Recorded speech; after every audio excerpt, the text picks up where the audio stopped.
నమస్తే అండి. అధిక పోషక విలువలు కలిగినటువంటి బొప్పాయి కాయతో ఈరోజు హల్వా చేసుకోబోతున్నాం. అందుకోసంగా బొప్పాయి కాయలను తీసుకొచ్చాం. ముందుగా బొప్పాయి కాయ పైనుండి చర్మాన్ని పీలర్తో శుభ్రంగా తీసేసుకోవాలి.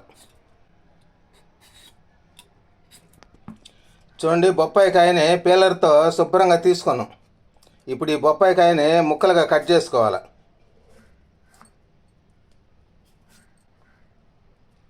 చూడండి, లోపల గింజలు ఆ చర్మం అంతా బాగుంటే స్పూన్తో ఆ విధంగా తీస్తే నీట్గా వచ్చేస్తాయి.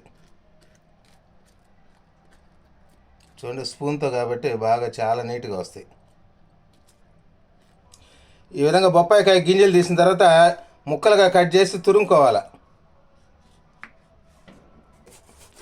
చూడండి, బొప్పాయికాయ ముక్కలను ఆ విధంగా తురుముకుంటే హల్వా చేసుకోవడానికి చాలా వీలవుద్ది. చాలా బాగా వస్తుంది హల్వా. ఈ బొప్పాయి పండు పిల్లలకు డైరెక్ట్గా తినిపిస్తే చాలామంది తినరు. అందుకోసంగా ఈ విధంగా కానీ హల్వా చేసుకొని తినగలిగితే ఇందులో విటమిన్ ఏ అధికంగా ఉంటుంది. అందువల్ల కంటి చూపు మెరుగుపడుద్ది, పిల్లలకు చాలా మంచిది. చూడండి, బొప్పాయి కాయని ఈ విధంగా తురిమి పక్కన పెట్టుకోవాలి. ఇప్పుడు మనం బొప్పాయి హల్వా చేసుకోవాలంటే ఒక పాన్ పెట్టుకొని అందులో ఒక స్పూన్ నెయ్యి వేసుకోవాలి. ఈ నెయ్యిలో డ్రై ఫ్రూట్స్ వేసి దోరగా వేయించుకోవాలి. డ్రై ఫ్రూట్స్ దోరగా వేగినాయి, వీటిని ఒక ప్లేట్లోకి తీసి పెట్టుకోవాలి. అదే పాన్లో మనం తురుము పెట్టుకున్న బొప్పాయి కాయని వేసుకొని వేయించుకోవాలి. మనం తురిమిన బొప్పాయి కాయని నేతిలో బాగా కలిసేటట్టుగా ఆ విధంగా కలుపుకోవాలి. ఈ నేతిలో కలిసినందువల్ల చాలా టేస్టీగా వస్తుంది. పచ్చివాసన పోయేదాకా ఉడికించుకోవాలి. 2 నిమిషాలు మూత పెట్టుకుంటే త్వరగా ఉడకద్ది. చూడండి, 2 నిమిషాలు అయింది ఉడికించుకున్నాం. చూడండి, 60% ఉడికింది. ఇందులో మనం పొడి చేసి పెట్టుకున్న అరకప్పు బెల్లాన్ని ఇందులో వేసి కలుపుకోవాలి.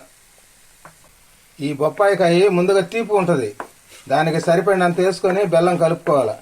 ఎక్కువ తినాలనుకుంటే 1 కప్పు బెల్లం వేసుకొని కలుపుకోవచ్చు. ఈ బొప్పాయి హల్వాలో బెల్లం బాగా కలిసేలాగా కలుపుకోవాలి. చూడండి, బొప్పాయి హల్వా చాలా మంచి వాసన వస్తుంది, కలర్ఫుల్గా ఉంది.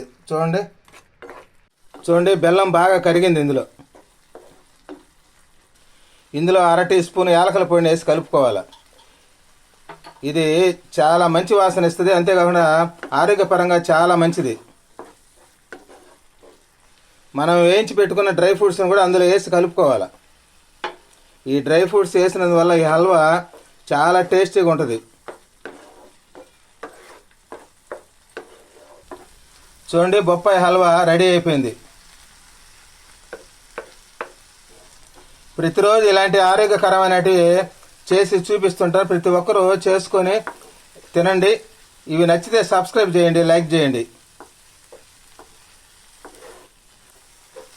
బొప్పాయి కాయ హల్వా రెడీ అయిపోయింది. దీన్ని తీసి ఒక బౌల్లో పెట్టుకోవాలి.